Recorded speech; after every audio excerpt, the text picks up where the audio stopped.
नमस्कार दोस्तों, स्वागत है आपका हमारे चैनल पर जहां हम इतिहास की कहानियां सुनाते हैं जो किताबों से आगे जाती हैं। आज हम बात करेंगे एक ऐसे शहर की जिसे मंजिले मोहब्बत भी कहा गया और इंडिया का मैनचेस्टर भी। जी हां, हम बात कर रहे हैं अहमदाबाद की। एक ऐसा शहर जो कला, संस्कृति, व्यापार और राजनीति सबका संगम है। तो चलिए 600 साल पुराने इस ऐतिहासिक शहर की सैर करते हैं, वक्त की गलियों से होकर। कहानी शुरू होती है साल 1411 से। दिल्ली सल्तनत के बाद गुजरात में सुल्तान अहमद शाह प्रथम का शासन था। कहा जाता है एक दिन सुल्तान साबरमती नदी के किनारे शिकार के लिए गए थे। वहां उन्होंने देखा कुछ खरगोश शिकारियों से डरने की बजाय उनके कुत्तों पर झपट रहे थे। यह देखकर सुल्तान चौंक गए। उन्होंने कहा, जहां कमजोर भी ताकतवर बन जाए वहीं बसाया जाएगा नया शहर। और ऐसे हुई अहमदाबाद शहर की नींव। नदी के किनारे 4 दरवाजों से घिरा हुआ खूबसूरत किला, जिसे कहते हैं भद्र किला, भद्र फोर्ट। सुल्तान ने इसका नाम रखा अहमदाबाद, अपने और 4 सूफी संतों के नाम पर। शेख अहमद खट्टू गंज बख्श, शेख अहमद काबा, शेख अहमद जलील और खुद सुल्तान अहमद शाह। सुल्तान अहमद शाह के बाद शहर ने कई राजवंश देखे। जब मुगल बादशाह अकबर ने गुजरात पर कब्जा किया तो अहमदाबाद बना गुजरात की राजधानी। इस दौर में शहर का व्यापार चरम पर था।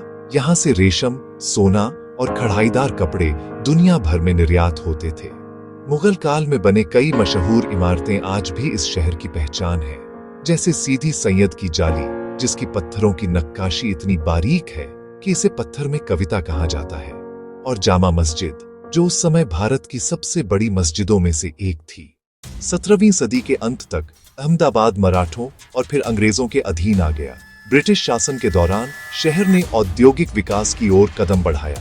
यहाँ खुला भारत का पहला कॉटन मिल, और देखते ही देखते अहमदाबाद बना भारत का मैनचेस्टर, क्योंकि यहाँ के सूती कपड़े की मांग इंग्लैंड तक में थी। इस दौर में कई व्यापारी परिवार जैसे सरदार पटेल, अंबालाल सराभाई आदि ने शहर को एक नई पहचान दी। अहमदाबाद सिर्फ व्यापार का नहीं, आंदोलनों का भी केंद्र रहा है। यहाँ महात्मा गांधी ने 1917 में साबरमती आश्रम की स्थापना की, जो आगे चलकर भारत की आजादी की कई महत्वपूर्ण घटनाओं का साक्षी बना। यहीं से शुरू हुआ था असहयोग आंदोलन, और नमक सत्याग्रह की गूंज भी यहीं से उठी थी। गांधी जी ने इसे अपनी कर्म भूमि कहा था।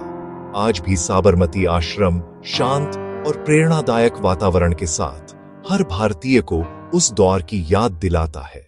आज अहमदाबाद सिर्फ इतिहास नहीं, आधुनिकता का भी प्रतीक है। यहाँ बने हैं विश्व स्तरीय संस्थान जैसे IIM अहमदाबाद, और साबरमती रिवर फ्रंट ने इस शहर को एक नया चेहरा दिया है। 2021 में यूनेस्को ने अहमदाबाद को वर्ल्ड हेरिटेज सिटी का दर्जा दिया। भारत का पहला शहर जिसे यह सम्मान मिला। यहाँ की पोल संस्कृति, पुराने घरों की लकड़ी की नक्काशी और माणिक चौक का स्ट्रीट फूड, ये सब मिलकर अहमदाबाद को एक जिंदा सांस लेता हुआ इतिहास बना देते हैं।